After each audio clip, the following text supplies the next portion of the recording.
Aujourd'hui, on s'est réunis ici à la plage de Thiaroye-sur-Mer dans le cadre de cette cérémonie de remise d'attestation suite à une formation de 19 maîtres nageuses par les sapeurs-pompiers. Cela s'inscrit effectivement dans le cadre de la politique que nous développons ici à Thiaroye-sur-Mer, étant conscient que nous sommes une commune côtière, nous ne pouvons pas aller sans la mer. Maintenant, il est évident que cette plage est trop fréquentée, il se pose un problème de sécurité. Raison pour laquelle nous avons estimé qu'il fallait accompagner ce club-là dans la prise en charge sécuritaire de la plage. Et donc, nous sommes aujourd'hui véritablement satisfaits de ce qui se passe au niveau de la plage, mais également de la formation qu'ils ont subie, dans la mesure où c'est les populations qui en seront les principaux bénéficiaires. Effectivement, ils nous ont soumis leur expression de besoin. Pour le moment, nous avons eu à faire des efforts en les dotant par le biais de mes adjoints d'un petit matériel. Et nous avons pris acte de leur demande. Nous ferons des efforts dans ce sens. Nous avons pris l'engagement de les accompagner davantage, puisqu'à ce jour, nous avons effectivement accompagné ce club dans le cadre de la formation en leur dotant de petits matériels. Et nous allons continuer dans cette dynamique pour faire en sorte que ce club ne puisse envier rien, ne puisse avoir rien à envier aux autres clubs.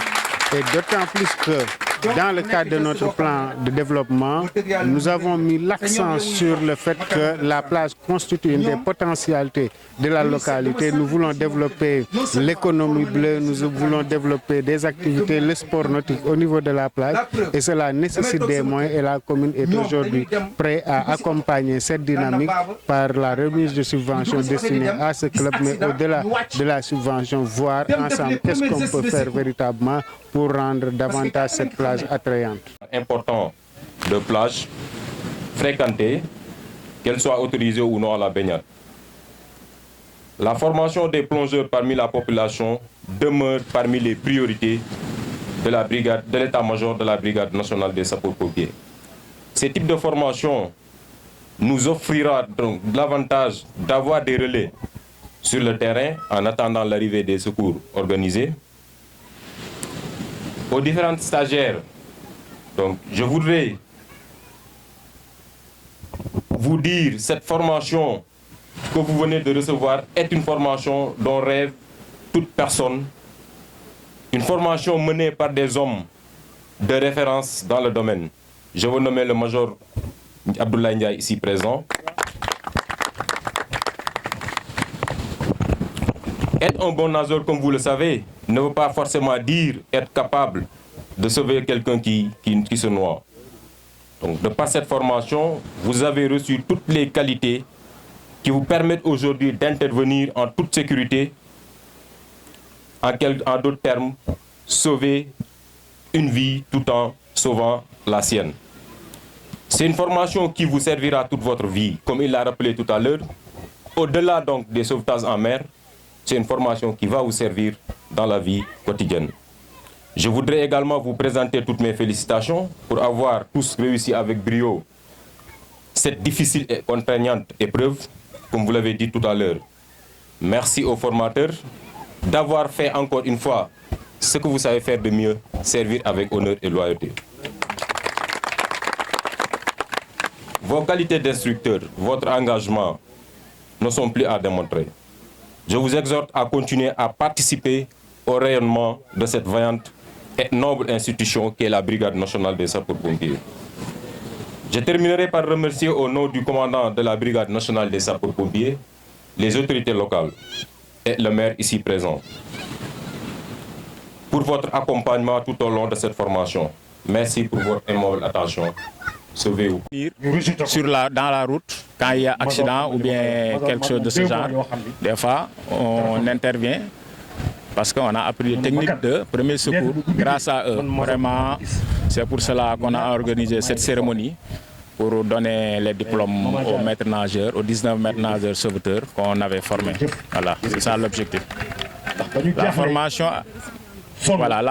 a duré 30 jours, c'est-à-dire un mois complet. Matin et soir, on était là dans la mer, malgré le froid. Parce que vous savez que le mois de janvier, février, d'habitude, il fait très froid.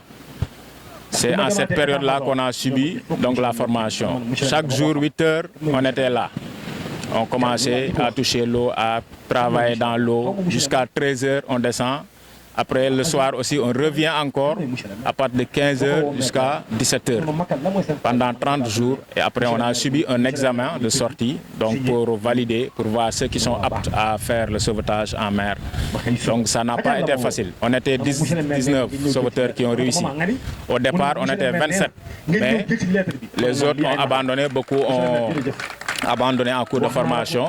Donc les 19 ont pu réussir donc, la formation. Vraiment, ça n'a été pas facile, ça n'a été pas facile. Voilà, après la formation, nous attendons que les autorités recrutent ces maîtres nageurs.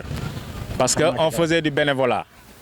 Chaque vacances, on vient ici, on laisse nos boulots pour venir à la mer pour sauver des vies. Parmi nous, il y a des enseignants, il y a des ouvriers, il y a des commerçants, il y a n'importe quel autre corps de métier. Mais ils laissent des fois leur travail pour venir aider les gens qui sont sur la plage. Parce qu'on sait qu'il y a danger. Parce que la plage, à chaque fois, pendant les vacances, il y a beaucoup de noyades. Nous, le peu que nous savons en natation et sauvetage, nous essayons de le partager avec ces populations pour les aider. Mais nous attendons que les autorités aussi nous accompagnent en matériel, parce qu'on a besoin de beaucoup de matériel pour faire le sauvetage. Mais aussi une motivation aussi s'en suive. Parce qu'on ne peut pas laisser son travail, ou bien laisser sa famille, sa maison, venir passer ici la journée pour aider des gens. En contrepartie, on ne reçoit rien aussi, ou bien on reçoit peu. Ça aussi, ce n'est pas encourageant. C'est pourquoi nous appelons les autorités de la commune de Thiaroye-sur-Mer, en l'occurrence le maire de la commune, El Mamadou Ndiaye, il est là présent. Nous lui demandons vraiment qu'il recrute suffisamment de maîtres nageurs pour qu'il surveille la plage de Thiaroye. Vous voyez la plage, comment elle est vaste. Ça fait 6 km. 6 km la plage de Thiaroye. Donc on a besoin de beaucoup de surveillants de plage, beaucoup de maîtres nageurs ici. Donc nous lui demandons, il y a des personnes qui ont été formées, qu'il les recrute et qu'ils forment d'autres pour renforcer. On en a besoin. Le métier qu'on fait, c'est un métier noble. C'est un métier noble. Nous le faisons par passion pour aider les gens. Vraiment, c'est le cri de cœur que nous lançons à la commune, mais aussi aux autorités centrales. Et nous avons ici des écoles de natation. Nous avons le club de Thiaroye-sur-Mer, nous avons le club de Thiaroye-Azur, nous avons le club de Sicap Mbao, nous avons le club de Pikine Banlieue Natation. Donc il y a 4 clubs sur le littoral. Donc dans tous ces clubs, on forme des jeunes à la natation, mais aussi on les forme à pouvoir sauver des personnes qui sont dans des cas de dans la détresse ou bien qui sont en train de se noyer. Donc nous formons beaucoup de jeunes, beaucoup de personnes ici. Donc, dans les 4 clubs. Mais malgré tout ça, on n'est pas aidé souvent. Souvent, c'est des bénévoles comme Moudou Silla qui nous aident. Mais les autorités, vraiment, nous attendons d'eux une aide conséquente. Vraiment.